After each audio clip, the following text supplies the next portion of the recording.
Pub culture తాజాగా తిరుపతికి విస్తరించింది. తిరుపతి నగర శివారులో అనుమతి లేకుండా పబ్ ఏర్పాటైంది. మహానగరాలకే పరిమితమైన పబ్లు ఇప్పుడు ఆధ్యాత్మిక కేంద్రాలకు విస్తరించడాన్ని పలువురు తప్పుపడుతున్నారు. పాశ్చాత్య సంస్కృతి పేరుతో అసాంఘిక కార్యక్రమాలు చోటు చేసుకుంటున్నాయి. వాటికి అడ్డాలుగా పబ్బులు మారుతున్నాయి. అన్ని ప్రాంతాలకు ఈ పబ్ కల్చర్ వ్యాపిస్తోంది. యువతను మత్తులో ఊగిస్తోంది.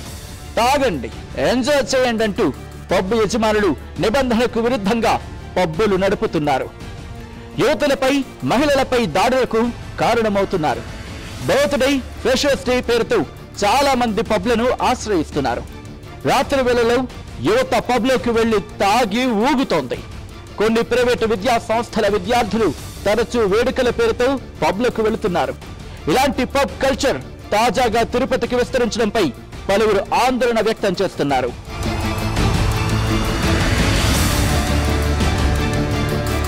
తిరుమలకు సమీపంలోని పబ్ ఏర్పాటు చేయడంపై విమర్శలు వెల్లువెత్తుతున్నాయి. తిరుపతి నగర శివారులో చెన్నై బెంగళూరు హైవేలో చంద్రగిరి ఎమ్మెల్యే ఆఫీస్ కు సమీపంలో పబ్ ఏర్పాటైంది.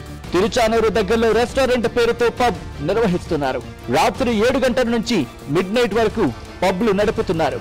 దీనిపై తెలుగుదేశం పార్టీ నోరెందుకు మెదపడం లేదని నెటిజన్లు నిలదీస్తున్నారు.